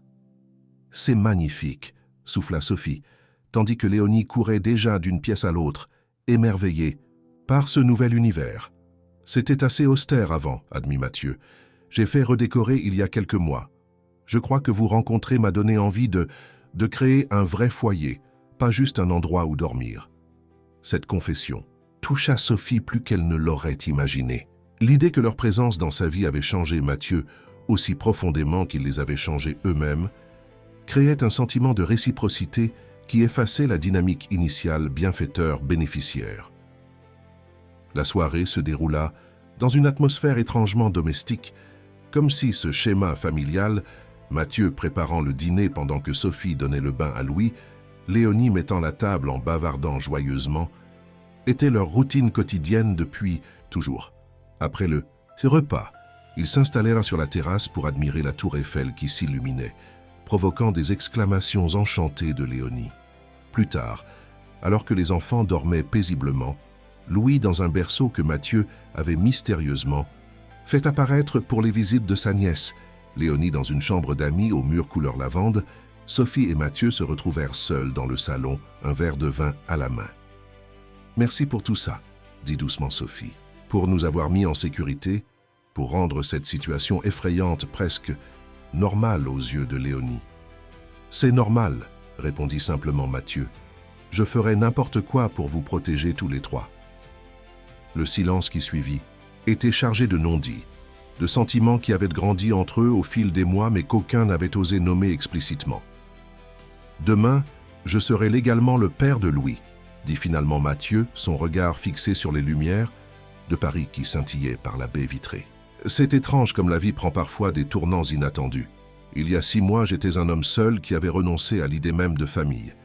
Et maintenant, encouragea Sophie, son cœur battant étrangement, fort. Mathieu se tourna vers elle, son regard d'une intensité qui la fit frissonner. Et maintenant, je ne peux plus imaginer ma vie sans vous trois. Je sais que notre arrangement a commencé comme une forme d'aide, de soutien. Mais ce que je ressens aujourd'hui va bien au-delà de ça, Sophie.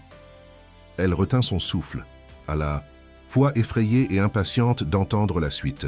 « Je suis tombé amoureux de vous, » continua-t-il simplement. « Pas seulement de Léonie et Louis, bien que je les aime comme s'ils étaient mes propres enfants, mais de vous, Sophie, de votre courage, de votre force, de la façon dont vous vous battez chaque jour pour reconstruire votre vie, de votre sourire, qui devient chaque jour un peu plus confiant, de tout ce que vous êtes. » Sophie resta silencieuse, submergée par une vague d'émotions contradictoires. Une partie d'elle voulait se jeter dans ses bras, lui avouer que ses sentiments étaient réciproques, que la tendresse et l'admiration qu'elle ressentait pour lui s'étaient transformées en quelque chose de plus profond au fil des semaines. Mais une autre partie, celle qui portait encore les cicatrices de Vincent, était terrifiée par cette vulnérabilité, par le risque de faire à nouveau confiance à un homme.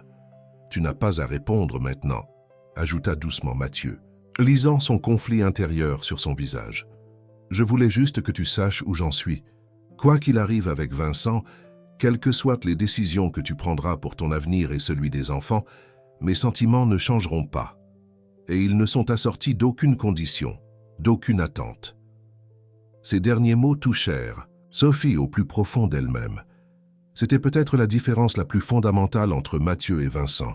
Là où ce dernier exigeait, contrôlait, imposait, Mathieu offrait, proposait, respectait. Là où Vincent l'avait fait se sentir constamment insuffisante, Mathieu la faisait se sentir précieuse, exactement telle qu'elle était. « J'ai besoin de temps », murmura-t-elle finalement. « Pas parce que je ne ressens rien pour toi, Mathieu.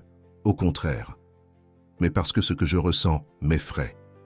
La dernière fois que j'ai aimé un homme, il a failli me détruire. Je ne suis pas sûr de savoir comment aimer sainement. »« Le temps, c'est exactement ce que je peux t'offrir, » répondit-il avec un sourire doux.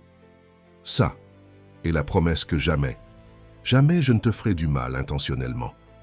Je ne prétends pas être parfait, Sophie, je ferai des erreurs, mais je te promets de toujours t'écouter, de toujours respecter tes limites et de toujours traiter tes enfants avec le même amour et le même respect que je te porte. » Une larme roula sur la joue de Sophie, non pas une larme de tristesse ou de peur, mais une larme de soulagement, comme si un poids immense qu'elle n'avait même pas conscience de porter venait soudain d'être soulevé de ses épaules. « Merci, » dit-elle simplement, « pour être si patient, si compréhensif. » Mathieu sourit puis tendit doucement la main vers elle. Après une brève hésitation, Sophie la prit, entrelaçant ses doigts aux siens dans ce geste simple mais profondément intime, un premier pas vers quelque chose de nouveau, quelque chose qui ressemblait étrangement à l'espoir. Le lendemain, matin, Sophie fut réveillée par le gazouillis joyeux de Louis qui s'agitait dans son berceau, baigné par la lumière dorée du soleil levant. La chambre d'amis où elle avait dormi était spacieuse et élégante, avec des rideaux de soie crème et une vue panoramique sur les toits de Paris. Un instant, elle eut du mal à se rappeler où elle se trouvait. Puis, tout lui revint. L'appartement de Mathieu, leur conversation de la veille, sa déclaration. Curieusement, à la lumière du jour, les sentiments qui l'avaient agité semblaient plus clairs, moins intimidants. Comme si le simple fait que Mathieu ait exprimé ses sentiments sans exiger de réponse immédiate, avait libéré quelque chose en elle. Après avoir changé et habillé Louis, elle sortit dans le couloir et entendit des voix provenant de la cuisine, celle de Léonie, animée et enthousiaste, et celle plus grave et mesurée de Mathieu. Le parfum du café fraîchement moulu et des croissants chauds flottait dans l'air. Dans la cuisine, elle découvrit Léonie perchée sur un tabouret haut, surveillant attentivement une poêle où Mathieu préparait ce qui ressemblait à des crêpes. « Bonjour maman », s'exclama Léonie en l'apercevant. « Monsieur Mathieu m'apprend à faire des crêpes. Il dit que c'est une recette de sa grand-mère bretonne. »« Bonjour », sourit Sophie, touchée par cette scène domestique. « Ça sent délicieusement bon. » Mathieu se tourna vers elle, une spatule à la main. Ses cheveux légèrement ébouriffés et son expression détendue lui donnèrent un air plus jeune, plus accessible que d'habitude. « Bonjour », dit-il simplement, mais son regard communiquait bien plus. Une chaleur, une tendresse qui firent rougir Sophie. « J'espère que tu as bien dormi ?»« Étonnamment bien », admit-elle, s'avançant pour installer Louis dans la chaise haute que Mathieu avait manifestement préparée pour lui. « Mieux que depuis longtemps, en fait. »« C'est parce qu'ici, on est en sécurité », intervint Léonie avec la perspicacité qui la caractérisait. « Pas vrai, maman. C'est comme une forteresse. » Sophie échangea un regard avec Mathieu, surprise par l'intuition de sa fille. Avait-elle perçu leur inquiétude concernant Vincent, ou était-ce simplement une observation innocente sur l'immeuble? « Sécurisé? C'est vrai que c'est un endroit très sûr, » confirma-t-elle prudemment. « Et puis on est ensemble, » ajouta Léonie en versant soigneusement un peu de pâte dans la poêle sous la supervision attentive de Mathieu. Toi, moi, Louis et Monsieur Mathieu, comme une vraie famille. Un silence chargé d'émotion suivit cette déclaration. Sophie sentit sa gorge se nouer, incapable de répondre.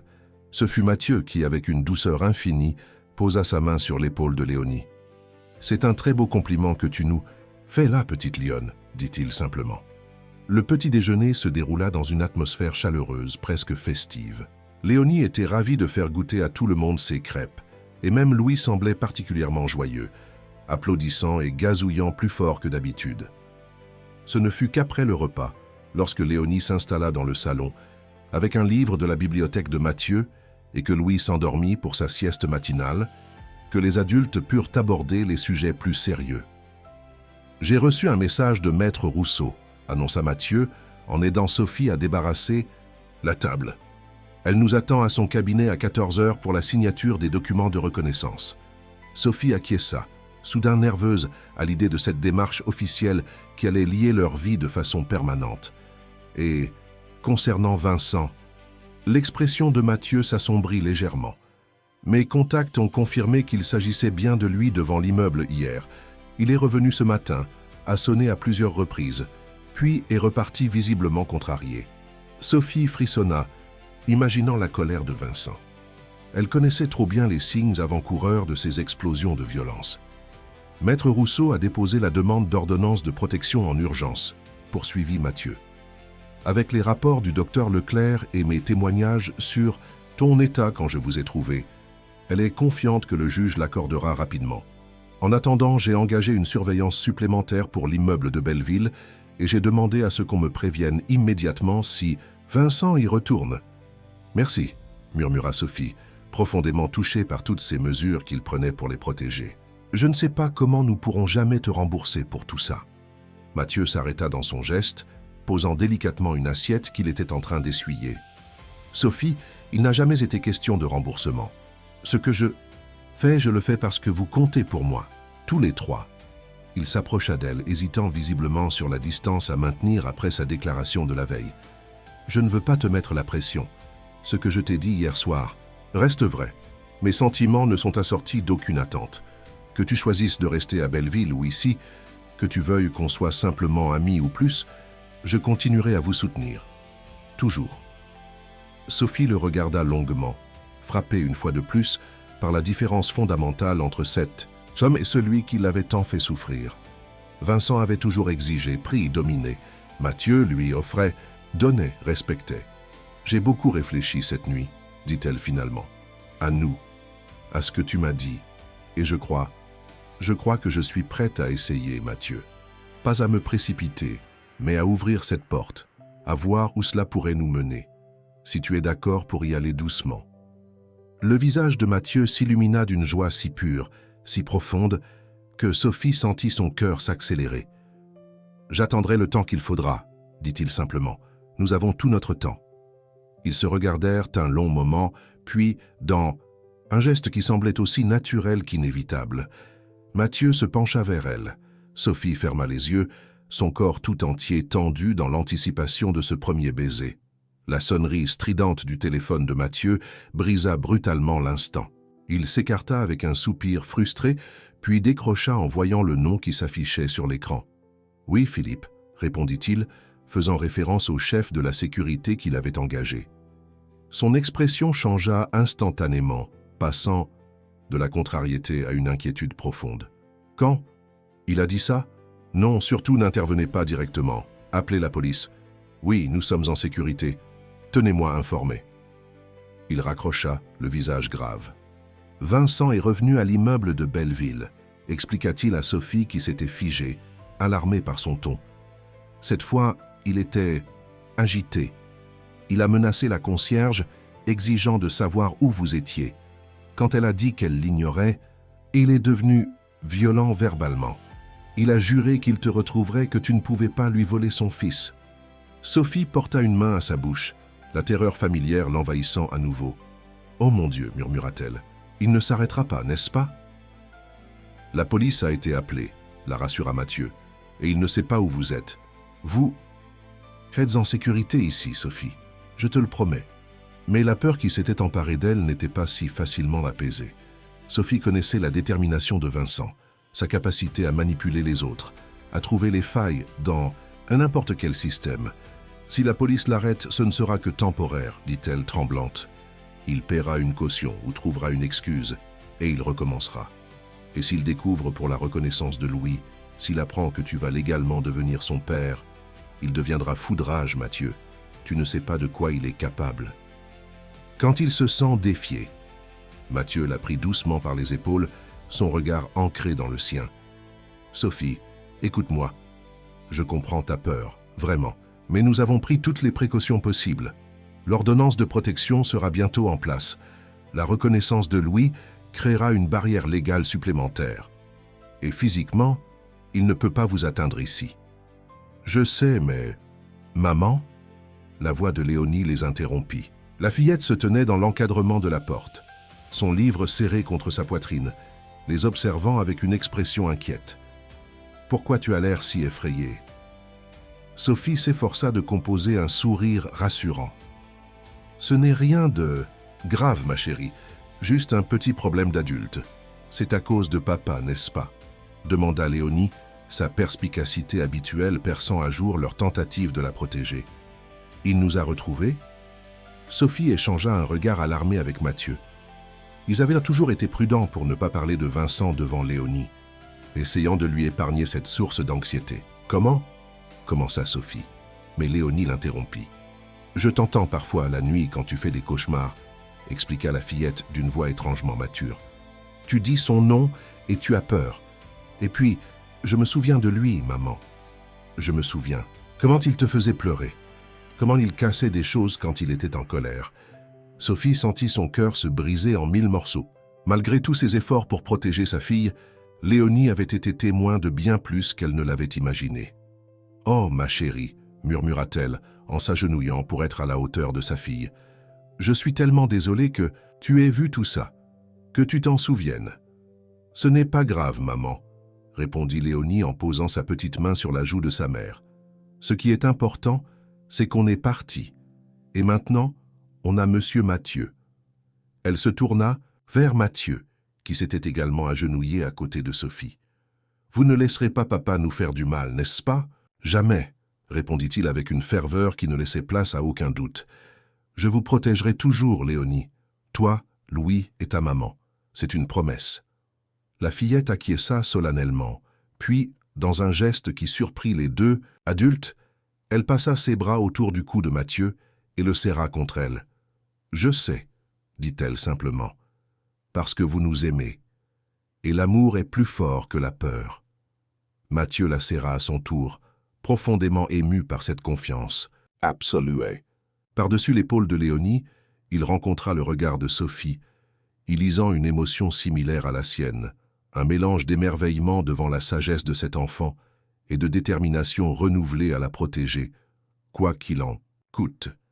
Cet après-midi-là, leur petit groupe se rendit au cabinet de Maître Rousseau pour la signature des documents de reconnaissance. L'avocate les accueillit chaleureusement, prenant un moment particulier pour s'adresser à Léonie, visiblement impressionnée par sa maturité. « J'ai une bonne nouvelle », annonça-t-elle ensuite aux adultes. « Le juge a accordé l'ordonnance de protection en procédure d'urgence. Elle sera signifiée à M. Mercier dès cet après-midi. Il lui sera légalement interdit de vous approcher, de vous contacter, ou même de se rendre à proximité de votre domicile ou des écoles des enfants. » Sophie sentit un poids immense se soulever de ses épaules. « Et s'il ne respecte pas cette ordonnance, il sera immédiatement arrêté et placé en détention, » répondit fermement Maître Rousseau. « Ces ordonnances sont prises très au sérieux par les forces de l'ordre, Sophie, particulièrement lorsqu'il y a des enfants impliqués. » Puis vint le moment solennel de la signature des documents. Mathieu apposa sa signature sur le formulaire de reconnaissance, déclarant officiellement être le père de Louis. En vertu de la loi française, cette reconnaissance unilatérale avait plein effet juridique, d'autant plus que Vincent n'avait jamais reconnu l'enfant lui-même. « Félicitations, monsieur Delacroix, » dit Maître Rousseau avec un sourire chaleureux. « Vous êtes officiellement le père de ce petit garçon. » Mathieu regarda Louis, qui somnolait paisiblement dans les bras de Sophie, puis Léonie qui observait la scène avec un mélange de curiosité et d'approbation. Une émotion intense l'envahit, le sentiment vertigineux d'être désormais responsable de cet être innocent, lié à lui par la loi, sinon par le sang. « Ça ne change pas grand-chose dans les faits, » murmura Sophie, en voyant son expression. « Tu étais déjà comme un père pour lui bien avant cette signature. »« Je sais, » répondit doucement Mathieu, « mais il y a quelque chose de profond dans cette officialisation, comme si l'univers reconnaissait enfin ce que mon cœur savait déjà. » Ils quittèrent le cabinet de Maître Rousseau avec le sentiment d'avoir franchi une étape cruciale.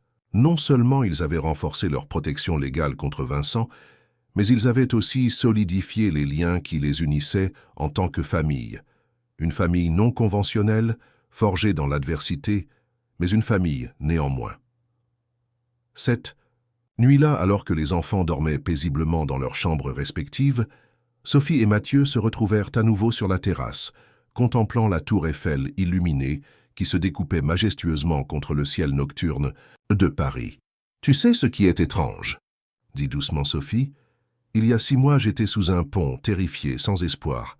Et maintenant, je suis ici, dans l'un des plus beaux appartements de Paris, avec mes enfants en sécurité, et un homme qui nous aime. » Mathieu prit délicatement sa main dans la sienne. « La vie prend parfois des tournants inattendus. Pour moi aussi, tu sais. Il y a 6 mois, j'étais un homme seul qui se contentait d'exister sans vraiment vivre. Et maintenant, encouragea Sophie, un léger sourire aux lèvres, se rappelant leur conversation de la veille qui avait été interrompue au même point. Et maintenant, je me sens plus vivant que je ne l'ai jamais été, compléta-t-il, son regard plongeant dans le sien. Grâce à vous 3. Lentement, comme pour lui laisser tout le temps de se retirer si elle le souhaitait, il se pencha vers elle. Cette fois, aucune sonnerie de téléphone ne vint interrompre le moment. Leurs lèvres se rencontrèrent dans un baiser doux, presque timide, un premier pas vers quelque chose de nouveau, le début d'un chapitre qu'ils écriraient ensemble. 15 ans plus tard, le soleil de juin baignait l'amphithéâtre de la Sorbonne. D'une lumière dorée, filtrant à travers les hautes fenêtres pour créer des motifs dansants sur les murs anciens.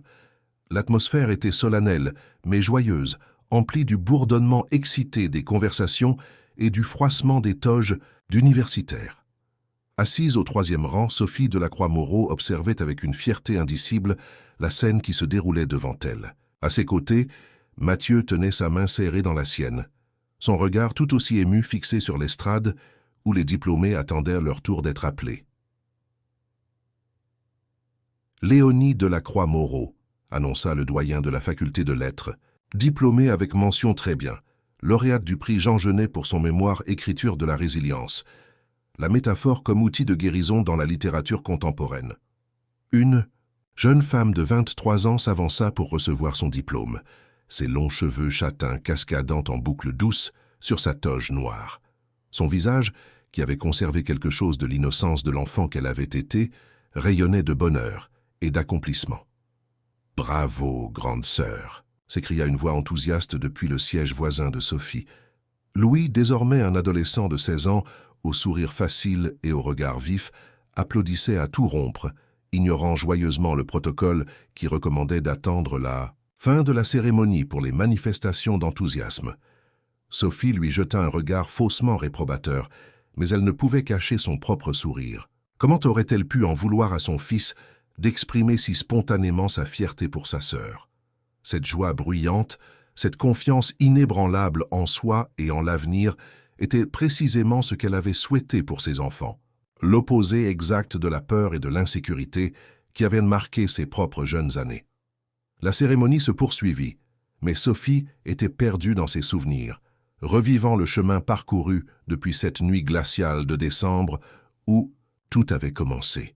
Tant de choses s'étaient passées en 15 ans, certaines difficiles, d'autres merveilleuses, toutes contribuant à tisser la tapisserie riche et complexe de leur vie familiale. Après la signature des documents de reconnaissance de Louis et l'obtention de l'ordonnance de protection contre Vincent, ils étaient restés dans l'appartement de Mathieu pendant plusieurs semaines, le temps que la situation se stabilise. Vincent avait d'abord tenté de contester l'ordonnance, puis avait disparu brusquement de Paris lorsque ses créanciers s'étaient fait plus pressants. D'après les dernières nouvelles qu'ils avaient eues, il s'était installé dans le sud de la France, avait suivi une cure de désintoxication et travaillait désormais comme chef cuisinier dans un petit restaurant côtier, une vie bien loin de celle qu'il avait menée à Paris. Sophie et Mathieu avaient pris leur temps, construisant leur relation sur des bases solides de respect mutuel et de communication. 6 mois après ce premier baiser sur la terrasse, Sophie avait accepté d'emménager définitivement avec Mathieu. 1 an plus tard, ils s'étaient remariés lors d'une cérémonie simple mais émouvante, où Léonie avait joué le rôle de demoiselle d'honneur et Louis, alors âgé de 2 ans et demi, avait porté les alliances avec un sérieux comique. La même année, Mathieu avait officiellement adopté Léonie, qui avait choisi elle-même de prendre le nom composé Delacroix-Moreau, une façon d'honorer à la fois son histoire et son présent.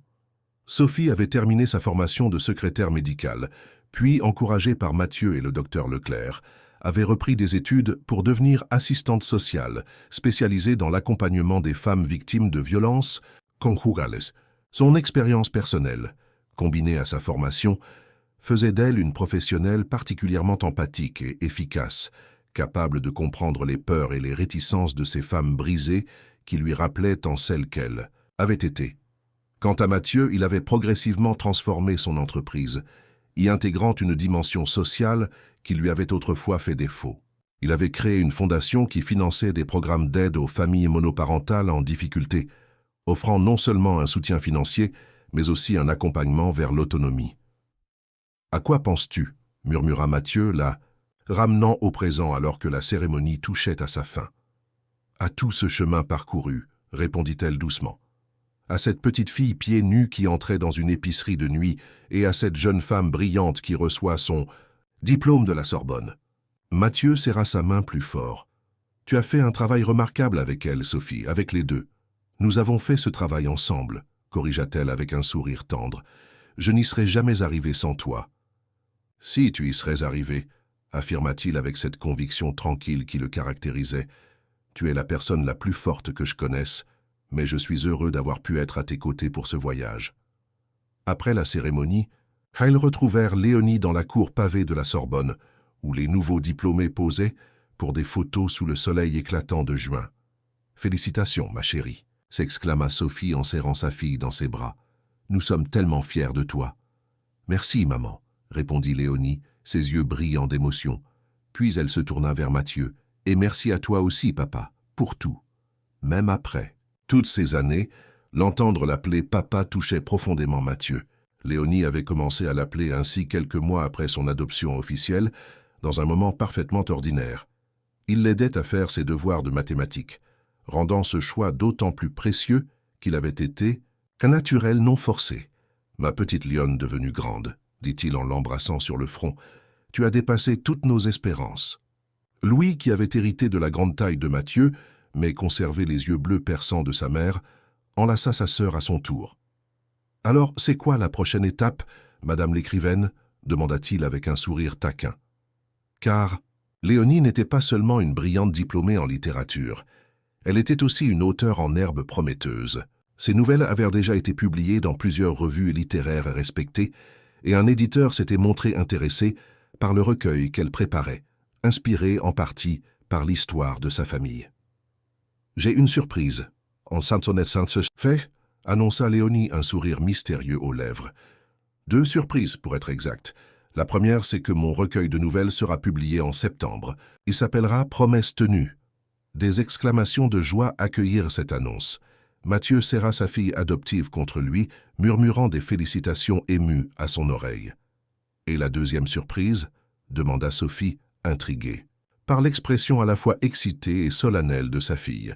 « Pour celle-là, il faut que vous me suiviez, » répondit mystérieusement Léonie. « J'ai une voiture qui nous attend. » Intrigués, ils la suivirent jusqu'à une berline noire stationnée à l'entrée de la Sorbonne. Léonie donna une adresse au chauffeur, puis s'installa avec sa famille, refusant de révéler leur destination malgré les questions insistantes de Louis. Au bout d'une vingtaine de minutes, la voiture s'arrêta devant une petite épicerie dans le quartier de Montmartre. Sophie la reconnut immédiatement, même si la devanture avait été rénovée et le nom légèrement modifié. C'était l'épicerie de M. Fournier, celle où tout avait commencé 15 ans plus tôt. « Léonie » murmura-t-elle stupéfaite. « Comment as-tu » ?»« Je m'en souvenais, » répondit simplement sa fille. « Pas tous les détails, mais l'emplacement, oui. Et puis j'ai fait des recherches. Monsieur Fournier a pris sa retraite il y a 10 ans, mais son fils a repris le commerce. Et devine quoi? Monsieur Fournier père vit toujours. Il a accepté de venir aujourd'hui. » En effet, lorsqu'ils entrèrent dans la petite épicerie, ils furent accueillis par un homme d'une 50aine d'années au sourire chaleureux, le fils de Monsieur Fournier, et par un vieil homme aux cheveux blancs, assis sur une chaise, près du comptoir, son regard vif contrastant avec son apparence fragile. « Monsieur Fournier, » dit doucement Sophie, s'avançant vers lui avec émotion, « vous souvenez-vous de moi ?» Le vieil homme plissa les yeux, puis son visage s'illumina de reconnaissance. « La jeune maman avec les 2 enfants, » dit-il d'une voix usée mais claire, « et la petite fille aux pieds nus qui voulait des couches pour son frère. » Il se tourna vers Léonie, l'examinant avec curiosité. « C'est toi, n'est-ce pas, la petite fille aux grands yeux bleus qui a fait cette promesse si touchante ?» Léonie acquiesça, émue que cet homme se souvienne d'elle après tant d'années. « Oui, c'est moi, et je suis venu tenir ma promesse aujourd'hui. » Sous les regards ébahis de sa famille, elle sortit de son sac un chèque qu'elle tendit au vieil épicier. « Je vous avais promis de vous payer les couches quand je serai grande.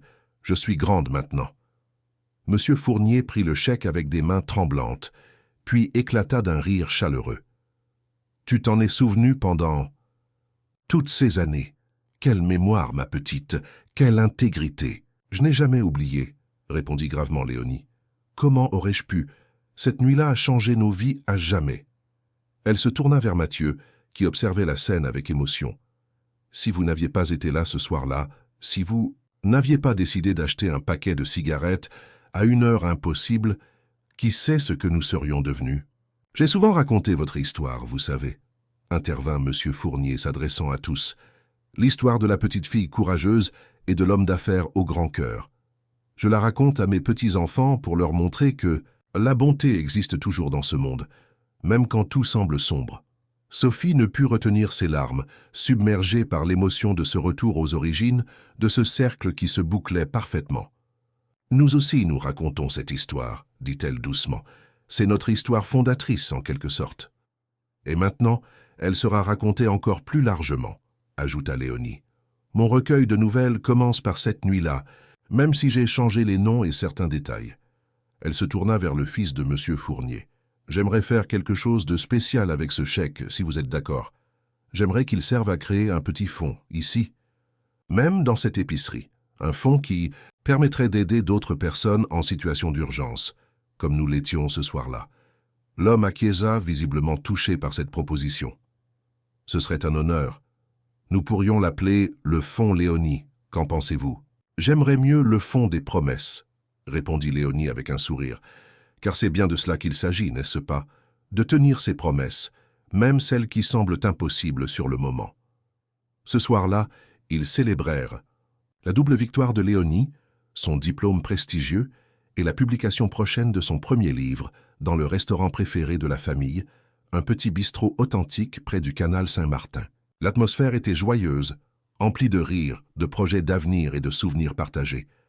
Après le dessert, Léonie leva son verre pour un toast. « À notre famille », dit-elle simplement, « à ces liens qui nous unissent, plus forts que le sang, forgés dans les épreuves et renforcés par l'amour. »« À notre famille », répétèrent-ils en chœur, leurs verres s'entrechoquant dans un tintement cristallin.